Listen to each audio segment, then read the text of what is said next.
boring. It's not entertaining, and I don't believe it's sustainable. Well, they ended up losing 3 or 4. Later on that season, they get swept in 2 4-game series by the LA Dodgers, one at home, one at Dodger Stadium. And my whole thing was watching Aaron Judge and Juan Soto clown the way they did at Oracle Park, and watching Yankee fans take it over. And you heard Chris Russo yesterday on a local station say Giants fans should be embarrassed by letting Yankee fans take over the stadium. But it was just a microcosm of what the last 3 years have been like under Farhan Zaidi. Whether it's Gabe Kapler or Bob Melvin, doesn't even matter. But these marquee series, these marquee matchups, these showcase games, the Giants just come up short. They just come up short. They'll get a random series win against the Mets or a random series win against the Phillies. But for the most part, when it comes out to the marquee showcase games, like I look at last weekend against the Yankees. That's the equivalent to me to Monday Night Football, Sunday Night Football, yes. Thursday Night Football. Everybody's watching. East Coast is watching. Yankee fans are watching. All of New York's watching. They're watching to see what the Yankees do on the West Coast. That is a showcase marquee series where you would like your team to step up and show out. And more times than not under Farhan Zaidi, especially since that moment, June 20th, 2022 against the Braves, for the most part, they come up short in these showcase series. And that's what bothers me, is that they're not getting closer to the top. They're just cool with staying around 500 and saying, hey, we're a half game behind the third wild card spot. Well, you know what? The Mets are 4 games behind the third wild card spot. The Pirates are a game and a half behind the third wild card spot. That means diddly poo, diddly squat for me. All right? You're not playing good baseball over the last 3 years. And when it comes down to the marquee matchups, you fall flat on your face every single time. And that's what's bothersome about this Giants team. You know, it's funny. Like, I kept hearing from a lot of people all over the map yesterday. Some that agreed with us, some that didn't. I'm a big believer in, like, the totality of things. It's never one thing, right? There's the straw that breaks the camel's back and you lose your mind over things.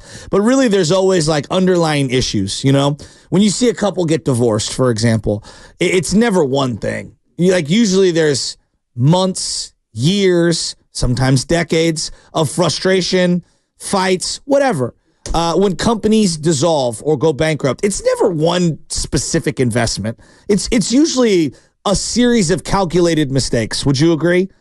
Yep. And I say the same thing when I look at like the tenure of an individual in sports, you know, like the Jimmy Garoppolo experience, you know? I think it was more good than bad, right? But I think there was overwhelming evidence that he was a good, not great player. Not terrible, not horrible, but a good, not great player. Solid. Right? But solid's not going to get you success in the NFL. He's a B minus, C plus, somewhere in that range, depending on the day. That's a lot of people in sports, you know? I just look at the Giants right now, and I look at businesses and things that are successful. They have a very clear identity. Whether we're talking about Apple, whether we're talking about the San Francisco 49ers, the New York Yankees who came in, each of them has a very specific identity. Would you agree? Yep. Tesla right now. I'm not a Tesla guy, all right? I don't scoff at people who are. Tesla has a very specific identity. They know what they hang their hat on. Would you agree? I think most would, all right? When I think of Kyle Shanahan run teams, they have an identity. We are going to be physical, we're going to run the ball down your throat, and we're going to run play action, right. All right? When I look at the Golden State Warriors, what's their identity? Steph Curry. Right now, you know, they're very lucky. They lucked into Steph Curry, you know, and we'll see what their identity is post Steph Curry. That's the big question. I'm looking at the Giants, and I have no idea what their identity is. And it's been 2019, 2020, 2021, 2022, 2023, and now 2024. And so when people ask me, like, why are you frustrated? I'm like, because I don't even know what I'm watching. I had no idea who was even starting the game yesterday. I had no idea who was going to be at shortstop. Nope. I had no idea who was going to be at second base, center field, right field, left field. And that has been the majority of the Farhan era. Well, that is the identity right there. You just nailed it. That is the identity. Platooning, numbers, analytics. We're going to use the numbers. We're going to play this game on a computer. This is fantasy baseball. That's what it feels like. So let's go ahead and try to scratch a game away. Let's try to steal a game. Meanwhile, you're using the bullpen left and right. What are the Giants, second in the league now in terms of bullpen innings? It sounds like last season. 240 some odd innings of bullpenning. It's just not sustainable. It's not gonna slow down. You're bringing up arms left and right. Guys are dropping like flies. And, I get this from the 707, the Xfinity Mobile text line, and this is the problem. I don't know why we've been tricked. And we're going to get into Greg Johnson because we haven't talked enough about the owner of the Giants and who he is and whether or not he's ready to run this organization. Like, we had a lot of thoughts about Jed York in 06, 07, 08, 09. Was he ready? Wasn't ready. I heard a lot about Kirk Lacob. There's a lot of people ripping Joe with Kirk Lacob. And I know this, hey, whether he can succeed or not, I know he's been a part of the organization a long time, doing lots and lots of different tasks. He understands it. He's birthed into it, it feels like. Look, he'll if he goes into that aspect of the team, or if he does that, Kirk Lacob will be fine. He's going to be just fine. But Greg Johnson, he's talking a lot. He is talking a lot. He walked back some comments about breaking even in the offseason. Hey, we want to break even. Then, he walked back saying, hey, we will spend. We will spend. Obviously, we want to make money, but we will spend if we have to. And we proved that. Well, they did spend this year. But it's a lot of opt-out. There's a lot of parag marate in the way the Giants orchestrate their deals or construct their contracts with a lot of players. Opt-outs, which is you protect yourself long-term. But how are their fans going to lock in on somebody? How are they going to love somebody? But I see this, right? And this is my biggest issue with Giants fans, is that we've been duped. We've been duped. 707, Xfinity Mobile text line.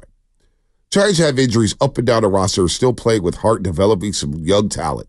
They're clearly not a number one seed in the West, but they are competing for the most part. Relax, Bonta. Competing. That is the bare minimum. Like, we come into the show, right? The bare minimum was for us to watch the game, to do the show. You don't get credit for watching the game and saying, oh, you're locked in, taking notes. You don't get credit for that. That is your job. That is our job. You know what I'm saying? I don't walk the NBC Sports Bay Area and say, just talk on the television, oh, Bonta knows a couple of... That's the bare minimum. The Giants competing is the bare minimum. Well, I think it's been diluted now. I mean, I'm looking and everyone keeps the wild card, the wild card, the wild card. We've conceded the division, which that's a whole nother conversation. It's not even mid-June, and we're already conceding divisions. Right, but I'm looking at it and I'm like, there are two teams in the National League they're pretty much eliminated. Miami and Colorado. Yep. Everyone else is alive in the wild card. That is the sad nature of just the way baseball structured their playoffs.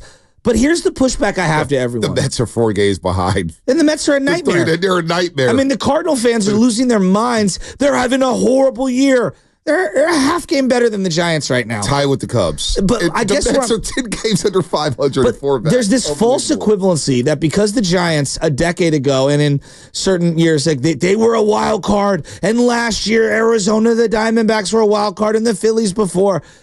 Look, factually, you're correct. And factually, yeah, the Giants were a wild card and won a championship. That was their third championship with a slew of proven winners, a Hall of Fame coach, I believe to be a Hall of Fame catcher, one of the greatest pitchers the organization has ever seen, going through one of the greatest playoff runs of all time, only seen by maybe Curt Schilling or Randy Johnson the year he was with the Diamondbacks. No, the 2014 team, like you said, they had a lot of experience from winning championships. A lot of those players won championships. A lot of those players been in the playoffs. Tim Hudson lived in the playoffs. Jake Peavy was in the playoffs before. All those guys had experience. We have to put, and Lubman and I was talking about this last night, I said, can we finally put away the 2014 championship? There's no correlation between the championship teams and what's happening with the Giants today. I totally agree. That was a decade ago. A different era of baseball. A different era of baseball, a decade ago. What I'm looking at now is since 2016, after the Giants lost to the Cubs in 4 games in the divisional round, they've gone to the playoffs one time. One time. Who's left from the championship era? Pat Burrell? Bobby Evans is gone. Right. Bryce Habian's gone. Bochy's gone. Bumgarner's out of the league. I mean, Hunter Pitts is doing some announcing. You know what I'm saying? Javier Lopez is doing some announcing. There's no correlation between 2014 and 2024. It drives me crazy how many fans lock onto that. We don't even talk about the Warriors like that.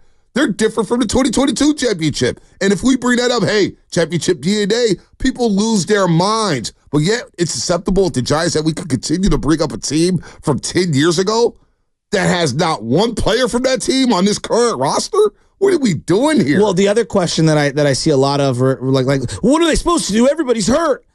I've watched the 49ers lead the NFL for almost a decade in injuries and somehow find a way to get in the NFC Championship game year after year.